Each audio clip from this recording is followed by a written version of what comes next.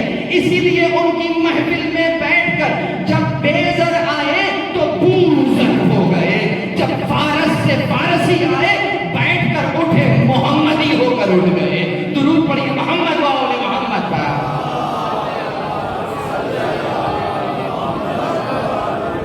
کربلا اسی ولایت کا ظہور ہے۔ کربلا محبتوں کی بات نہیں ہے، بہت سے تھے محبت کرنے والے، یہ ولایت کی بات کر رہے تھے، ہم محبت کرتے ہیں، ہم محبت کرتے ہیں۔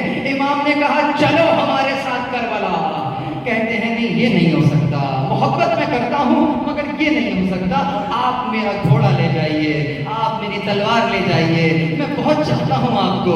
یہ ولایت کی بات ہو رہی ہے عزیزوں، کربلا ولایت نہیں مانگ رہی ہے، کربلا ولایت مانگ رہی ہے۔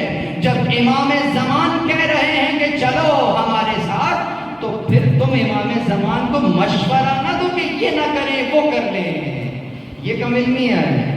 محبت کا تقاضا ہے کہ آپ کہیں گے قبلہ وہاں نہ جائیے، وہ آپ کے ساتھ دعا کریں گے، یہ کریں گے وہ کریں گے۔ کیسے کیسے بڑے بڑے لوگ تھے جو آئے اور آ کر کہنے لگے کہ وہاں نہ جائیے، یہ کریں گے آپ کے ساتھ۔ مجھے ذرا دل پر ہاتھ رکھ کے بتائیے، آپ کے سامنے اگر امام زمان ابھی ظاہر ہوں اور امام زمان ظاہر ہو کے کہیں گے کل میرا فلاں جگہ جانے کا قصد ہے، کیا آپ میں اور مجھ میں اتنی جرأت ہے کہ کہیں کہ نہیں امام وہاں نہ جائیے، وہاں تو یہ ہو جائے گا؟ یہ کم علمی ہے، یہ معرفت کی کمی ہے۔ یہاں آپ امام سے محبت کا اظہار تو کر رہے ہیں، گویا ولایت کو تو قبول کر رہے ہیں، ولایت کو قبول نہیں کر رہے۔ ولایت کو کس نے قبول کیا تھا؟ وہی مدینہ ہے، اسی مدینے میں رات تک امام کا جانے کا کوئی ارادہ نہیں ہے، یہاں تک کہ حاکم مدینہ نے بلا لیا ہے بیٹھ کرنے کے لیے۔ رات کا بھی کون سا پہر آخری پہر ہے، اس وقت امام ارادہ کر رہے ہیں چلنے کے لیے۔ بس عزیزوں یہی سمجھانا چاہ رہا ہوں، ولایت اور ولایت میں فرق کیا ہے۔ وہ جو فقط ولایت رکھتے تھے انہوں نے تو آ کر مشورے دینا شروع کر دیے کہ یہ نہ کیجئے، بچوں کو نہ لے جائیے، عورتوں کو نہ لے جائیے، لیکن جو ولایت رکھتے تھے انہوں نے ایک سوال نہ کیا کہ یہ اچانک سے کہاں جا رہے ہیں، سارا رخت سفر باندھ کر اونٹوں کے اوپر چڑھا دیا۔ غازی عباس ان میں سے ایک کردار ہے۔ عباس کی پوری زندگی اٹھا کر دیکھیے، نہیں ملے گا تو لفظ کیوں نہیں ملے گا، امام نے کہہ دیا یہ کرنا ہے تو یہ ہونا ہے، وہ کرنا ہے تو وہ ہونا ہے۔ عباس خیمے لگا دو، عباس خیمے لگا دیں گے، عباس خیمے اٹھا دو، عباس خیمے اٹھا دیں گے۔ عباس اس قدر امام زمان کی مرضی میں، امام کی مرضی میں خود کو ضم کر چکے ہیں کہ گویا عباس کی اپنی مرضی رہی ہی نہیں ہے، وہی مرضی ہے جو امام کی مرضی ہے۔ اس کو ہم ولایت کہتے ہیں۔ یہ ولایتی لوگ تھے، یہ وہ ولایت کربلا ہے جو اس کا ظہور بدرجہ کمال ہمیں کربلا میں نظر آتا ہے۔ یعنی جہاں پر سب محبت کرنے والے ہیں اور فرزند زہرا چراغ کو گل کر کے کہہ رہے ہوں جاؤ جسے جانا ہے چلے جاؤ، میں اپنی بیعت بھی اٹھا لیتا ہوں، میں یوں بھی کر لیتا ہوں، میں یہ بھی کر لیتا ہوں۔ لیکن یہ جو محبت کرنے والے تھے فقط محبت کرنے والے نہیں تھے، سب سے پہلے اس خیمے میں خاموشی کو جس نے توڑا ہے وہ کون ہے؟ ابوالفضل العباس۔ سب سے پہلے غازی کھڑے ہوئے، مولا آپ کو چھوڑ کر کہاں چلے جائیں؟ یہ وہ ولایت کی بات تھی، آپ ولی ہیں ہمارے، ولی کو چھوڑ کر کہاں چلے جائیں؟ بس عزیزوں آخری جملہ آج کی تمام مجالس کا نچوڑ اور وہ یہ کہ جو کربلا کی ولایت ہے وہ فقط امام حسین کی ولایت نہیں، یہ 12 کی 12 دری کی ولایت یہی ولایت ہے۔ اور وہ حسین جو اس وقت پردہ غیب میں اپنے انصاران حسینی کو تلاش کر رہا، آؤ آج کی مجلس میں اس امام حسین کو جو کہ ابھی پردہ غیب میں ہیں ہم اپنے دور کے امام حسین کو آج کوئی حبیب بن کر ان کی ولایت کو ایکسپٹ کرے، آج کوئی زہیر بن قین بن کر ان کی ولایت کو اختیار کرے، آج کوئی حبیب ابن مظاہر بن کر ان کی ولایت کو اس انداز سے اور ولایت کو اختیار کرے، یقین جانیے کہ جب اس امام حسین کو، ان امام حسین کو کہ جو پردہ غیب میں حلب ناصر کہہ رہے ہیں، جب انہیں ان کے انصارہ نے حسینی 1444 ہجری مل جائیں گے، عجب نہیں اگلے ہی لمحے ظہور ہو جائے۔ بس عزیزو، یہی وہ ولایت تھی کہ کوئی بھی تو چھوڑ کر ان کو گیا نہیں ہے۔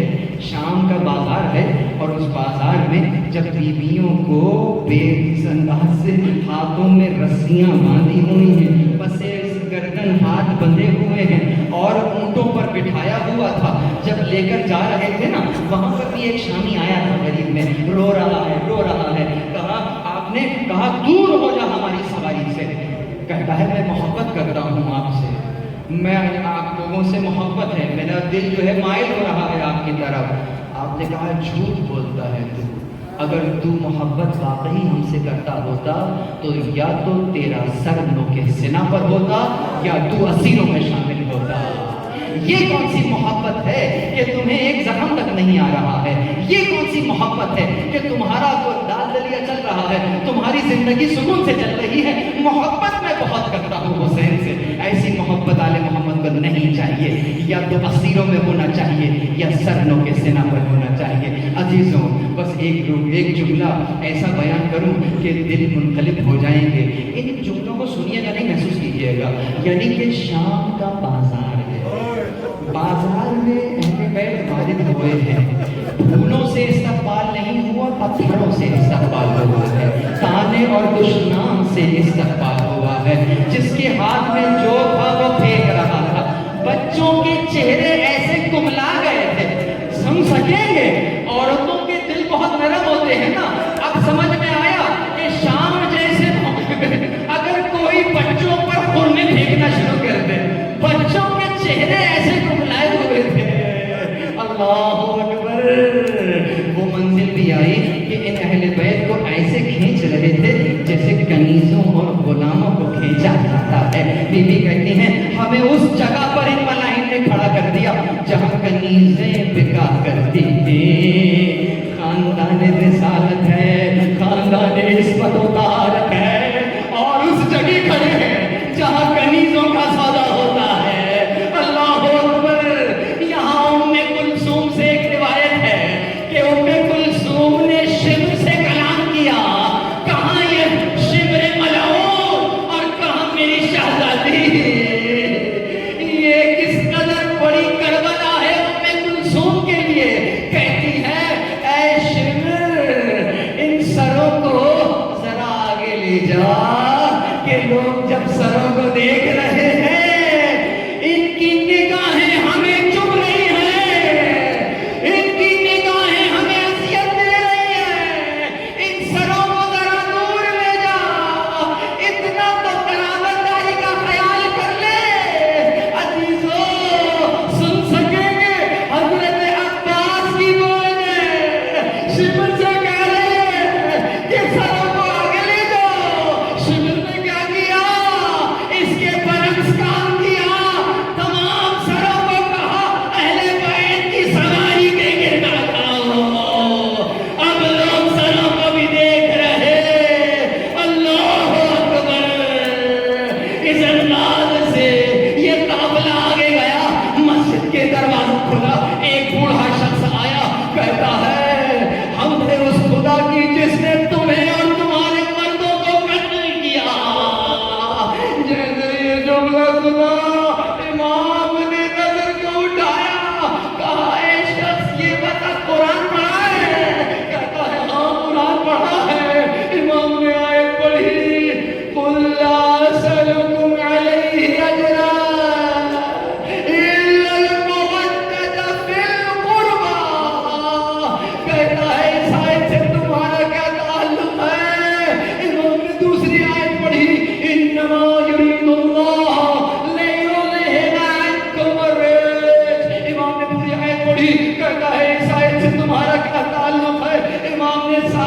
آیتیں پڑھی، 5 آیتوں کے بعد یہ یہی پوچھتا گیا تمہارا ان آیات سے کیا تعلق ہے؟ وہ جس کے گھر میں قرآن اترا، وہ جس کی زبان ادھر سے جب کوئی جملہ جاری ہو جائے رضوان جنت آ جائے، اس سے پوچھ رہے تمہارا ان آیتوں سے کیا تعلق ہے؟ وہ جو قرآن ناطق ہے، قرآن ناطق سے پوچھ رہے تمہارا ان آیات سے کیا تعلق ہے؟ کہا عائشہ ارے ہم ہی تو وہ اہل بیت ہیں جن کی مبدت کا سوال کیا گیا۔ یہ شخص حیرت میں آ گیا، کہنے لگا قسم کھاؤ کہ تم ہی اہل بیت ہو۔ زبان جل جائے کہتے ہو، کہا خدا کی قسم ہم ہی وہ اہل بیت ہیں۔ بس عزیزو، مقتل کی روایت اب یہاں سے شروع ہوتی ہے۔ کہتا ہے مجھے یہ زندے دیجئے، میں قافلے کے آگے لیٹ جاتا ہوں تاکہ محشر میں رسول اللہ کو کہہ سکوں یا رسول اللہ آپ کی آل کا تماشا میں نے نہیں دیکھا۔ انا للہ وَإِنَّا إِلَيْهِ رَاجِعُونَ وَسَيَعْلَمُ الَّذِينَ ظَلَمُوا أَيَّ مُنقَلِبٍ